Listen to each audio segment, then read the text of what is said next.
적중하신 토토방방 가족방분들 모두 축하드립니다. 저희 가족방에서 모든 경기 언어범 및 핸디캡 최종 조합 공유해 드리고 있습니다. 적중률 높은 가족방 입장은 고정 댓글에 있는 링크로 문의해 주시기 바랍니다. 8월 26일 해외 축구 6경기 분석 시작하겠습니다. 첫 번째로 리버풀 대 브렌트퍼드 경기 알아보겠습니다. 먼저 리버풀은 입스위치에 아주 강한 공격에 당황했다.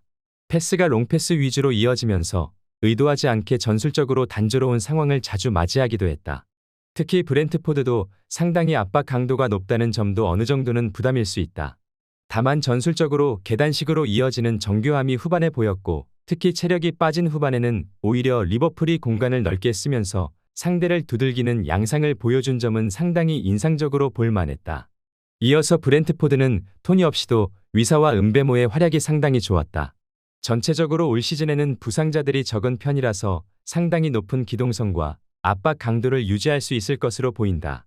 다만 문제는 체력이 빠진 이후의 대응이 될 것인데, 사실 지난 시즌에도 압박으로 인한 부작용을 상당히 뼈저리게 느끼기도 했다.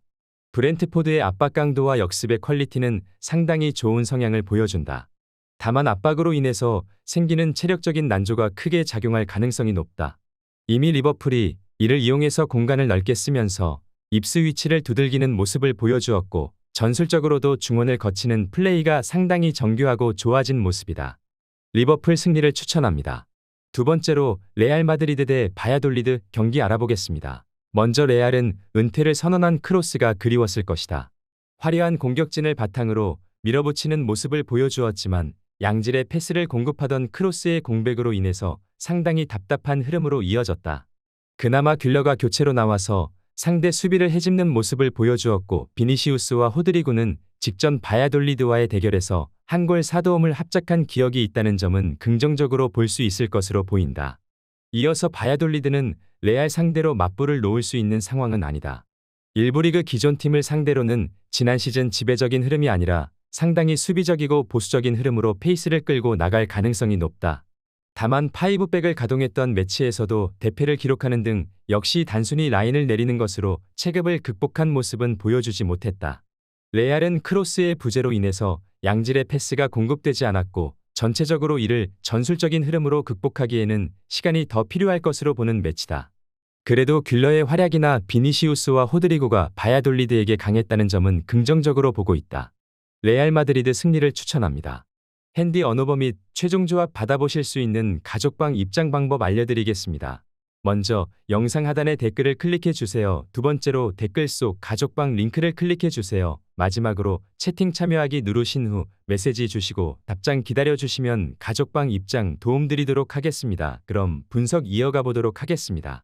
세 번째로 아틀레티코 마드리드 대 지로나 경기 알아보겠습니다. 먼저 아틀레티코는 공격력은 상당히 괜찮았다. 쇠를로트가 데뷔전에서 득점을 기록하기도 했고, 전체적으로 전방 보강을 착실히 한 보람은 꽤 느꼈던 모습이다.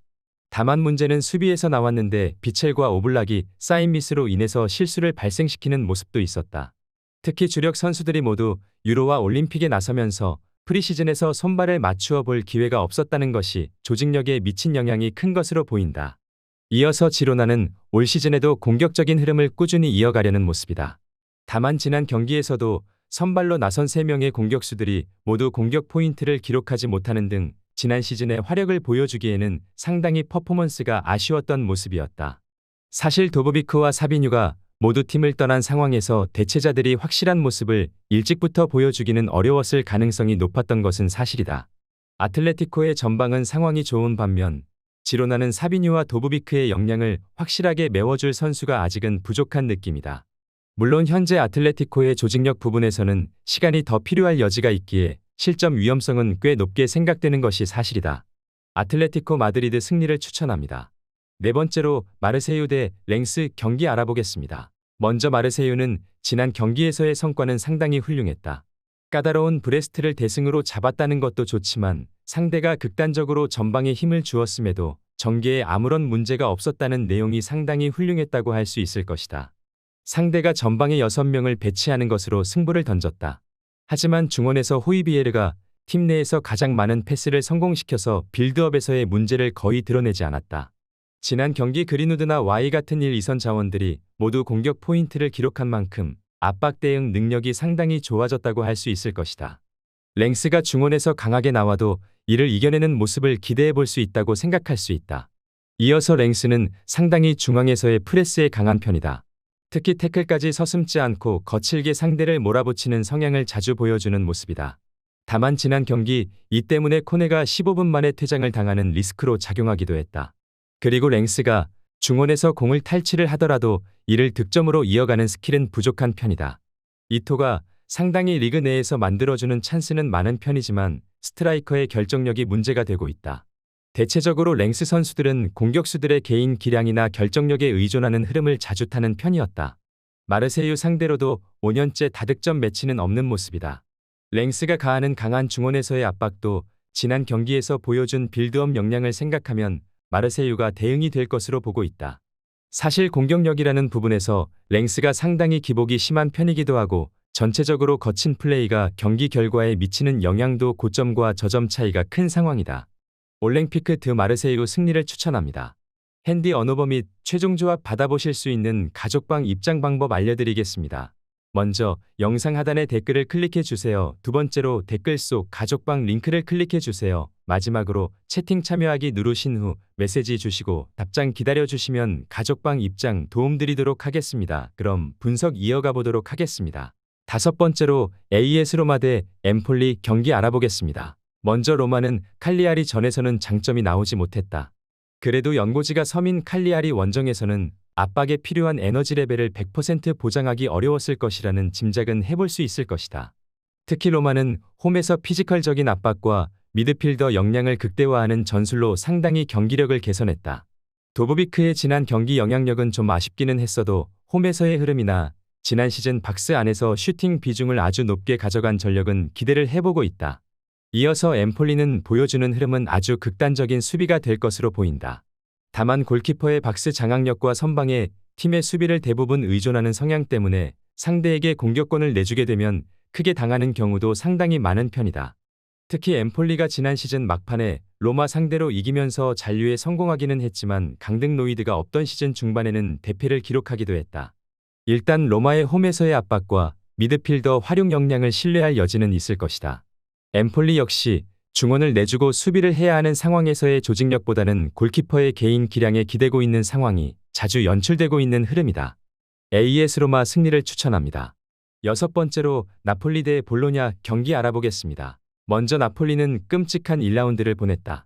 점유를 잡고 베로나를 몰아치는 모습을 보여주었는데 오시멘이 선발에서 제외되었다고 해도 한 골도 넣지 못하고 3골을 허용했다. 콘테 감독의 문제인 낮은 라인을 돌파하는 능력이 부족한 것이 결국 발목을 잡았다.